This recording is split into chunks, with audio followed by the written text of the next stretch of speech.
Tego, touche. Touche, touche. Touche le. Tego.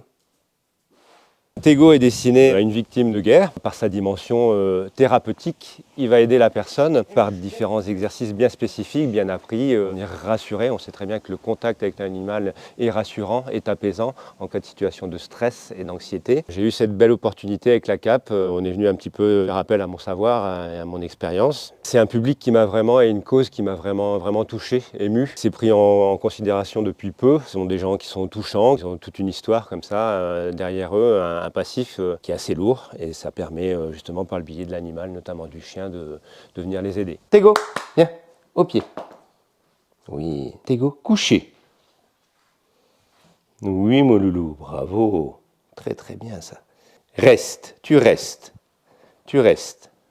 Alors Tego, c'est un vrai golden. Alors pour le coup, c'est un chien qui effectivement est très sympa, très sociable. C'est un chien qui est disponible. Et s'il peut ne rien faire et être au chaud au coin du feu, bah, ça lui plaît bien aussi. Avec le bénéficiaire, ça va se passer en plusieurs étapes. C'est-à-dire que d'abord, on va chercher à créer un vrai relationnel entre la personne et le chien. On va lui apprendre aussi le mode de fonctionnement du chien, comment communiquer et bien communiquer avec le chien, pour aller après progressivement vers des exercices qui seront nécessaires à sa situation de chien de soutien post-traumatique. Et ensuite, on va aller progressivement vers des mises en situation réelles, tout en évitant la surexposition qui serait pas bénéfique pour le coup. Il y a vraiment cette idée d'intégrer aussi progressivement le chien dans la famille s'il y a famille. Et puis, ce transfert affectif se fait parce que moi, je vais venir demander par exemple quelque chose au chien, la personne va le faire en écho, c'est la personne qui va récompenser et plus moi. Et tout ça, on va nous faire glisser progressivement vers une forme de transfert de pouvoir et affectif.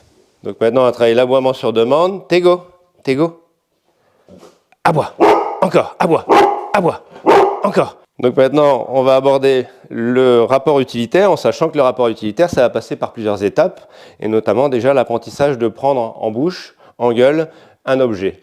Avec des niveaux de difficulté différents, sachant que l'aspect métallique, ça peut être plus compliqué pour un chien, et là notamment c'est le cas, et ensuite le chien apprendra à descendre pour aller le chercher au sol. Mais pour l'instant, c'est de main à gueule. Prends. L'objectif, c'est qu'il ne le lâche pas.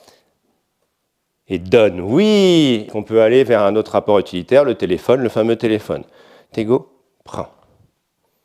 Garde bien en gueule tant que je ne lui demande pas. Et oui, super mon chouchou. La difficulté, ça va être de trouver finalement qu'est-ce qui motive le chien. Certains chiens vont être plus motivés par le jeu, d'autres plus par la nourriture, d'autres encore par les câlins. Certains auront besoin d'un cadre plus important que d'autres. Tego, viens mon chouchou. Tego, entre.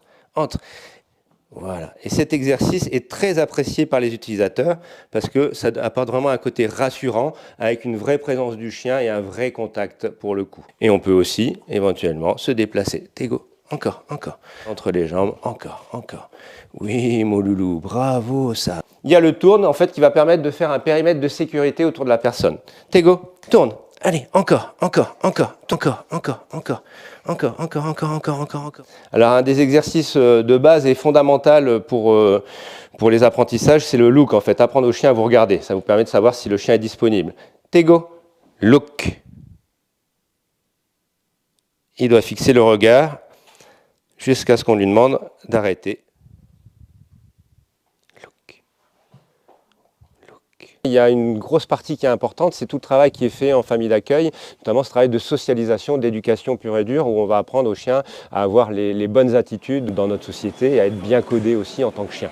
Évidemment, quand le chien est remis, on a toujours un petit pincement parce que pour bien éduquer un chien, pour bien le former, il faut que ça passe par un lien d'attachement. Je ne conçois pas les choses autrement parce que lui a besoin de ça aussi pour se donner. C'est vraiment important. Mais je me dis aussi que finalement, ce chien, je l'ai eu en passage à la maison, je l'ai formé, je l'ai aimé, mais pour qu'il rende service à une personne, pour qu'il vive sa vie et pas pour l'avoir pour moi, quoi. La grande récompense, c'est de voir qu'il va rendre service à quelqu'un, rendre heureux quelqu'un et lui être heureux aussi finalement dans sa future vie, quoi.